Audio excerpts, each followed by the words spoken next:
আজকের এই রেসিপিটা অনেকেই বলেছে আমাকে বানিয়ে দেখানোর জন্য। যেহেতু কয়েকদিন আগে সরষে ইলিশ রেসিপিটা শেয়ার করেছিলাম, তাই পাবদা মাছের এই রেসিপিটাও বানানোর জন্য আমাকে অনুরোধ করা হয়েছে। তবে চলুন শুরু করা যাক আজকের ভিডিও। আমি সুকন্যা।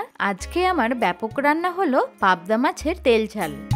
এই পাবদা মাছের তেল ঝাল রেসিপিটা বানানোর জন্য আমি এখানে 4 পিস পাবদা মাছ নিয়ে নিয়েছি। ওজন হিসেবে দেখলে এখানে 500 গ্রাম পাবদা মাছ আমি নিয়ে নিয়েছি। আগে থেকে আমি মাছগুলোকে খুব ভালো করে ধুয়ে পরিষ্কার করে রেখেছি।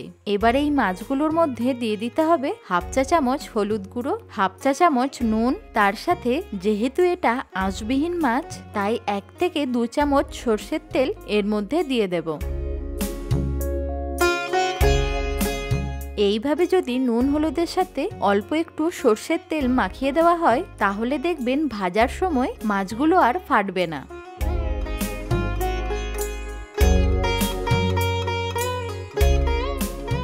মাছগুলোকে ভালো করে নুন হলুদ মাখিয়ে নেওয়ার পর এবার এটাকে একটা সাইডে রেখে একটা মশলা তৈরি করে নেব। তার জন্য একটা কড়াই নিয়ে তার মধ্যে দিয়ে দিচ্ছি অল্প পরিমাণে একটু জল।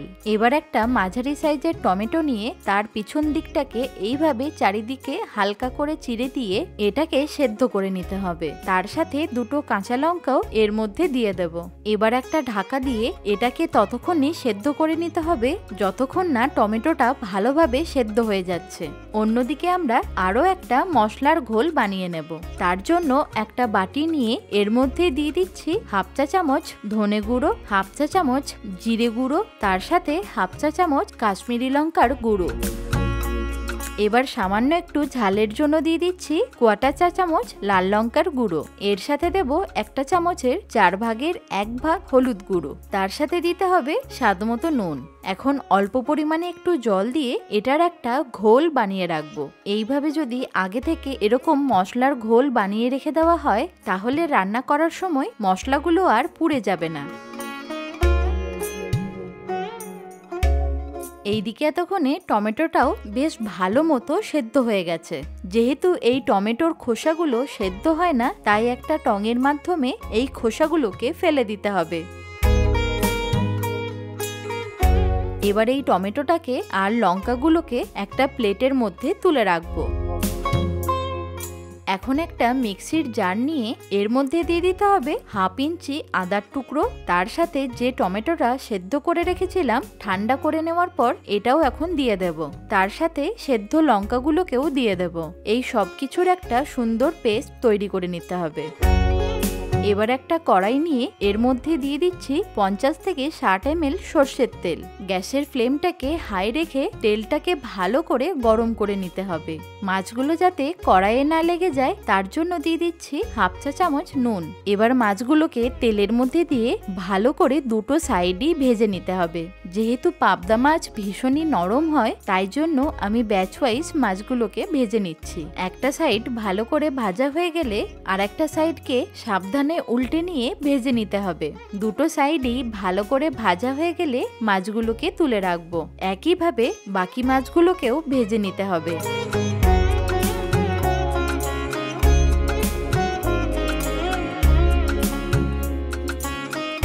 এবার এই তেলেতেই ফোড়ন দিয়ে দিচ্ছি হাফ চা চামচ কালো জিরে।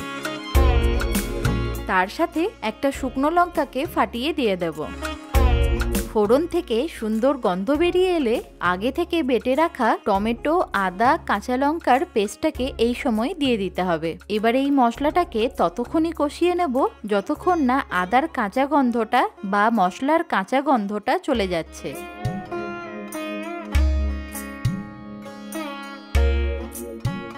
3 থেকে 4 মিনিট মশলাটাকে ভালো করে কষিয়ে নেওয়ার পর আমরা যে আগে থেকে মশলার ঘোলটা বানিয়ে রেখেছিলাম সেইটাকেও এই সময় এর মধ্যে দিয়ে দেব।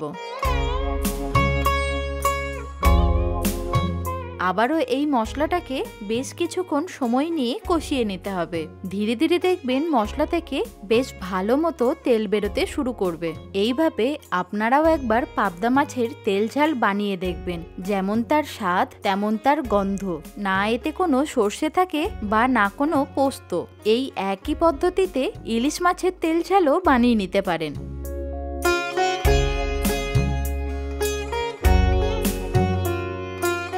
এতক্ষণে দেখুন মশলা থেকে বেশ ভালোভাবে তেলটাও বেরিয়ে এসেছে।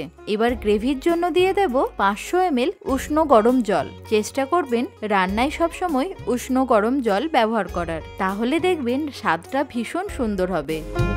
এবার ঝোলটা যখন ফুটে আসবে একে একে ভাজা মাছগুলোকে এর মধ্যে দিয়ে দিতে হবে।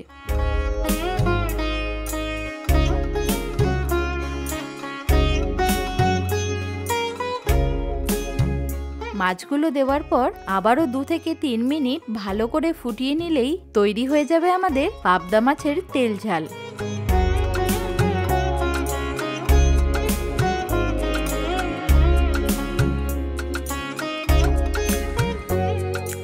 এর স্বাদটাকে আরেকটু বাড়িয়ে নেওয়ার জন্য একদম শেষে দিয়ে দিচ্ছি 2টো চেরা কাঁচা লঙ্কা, তার সাথে সামান্য একটু ধনেপাতা কুচি। এই সব কিছুকে একবার ভালো করে মিশিয়ে নিয়ে 1 মিনিটের জন্য একটা ঢাকা দিয়ে দেব।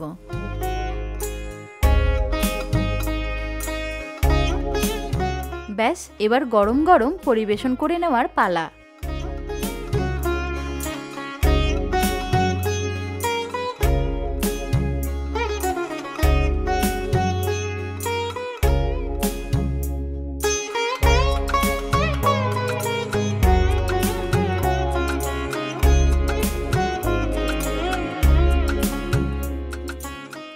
গরম গরম ভাত, তার সাথে এরকম পাবদা মাছের সিম্পল তেল ঝাল হলে আর কিছুই প্রয়োজন পড়ে না। আপনাদের এই পাবদা মাছের তেল ঝাল রেসিপিটা কেমন লাগলো অবশ্যই আমাকে কিন্তু কমেন্টে জানাবেন। এই রকম আরও নতুন নতুন রেসিপি দেখতে হলে সেইটাও কমেন্টে জানাবেন। ভালো থাকুন, সুস্থ থাকুন, দেখতে থাকুন ব্যাপক রান্নাঘর।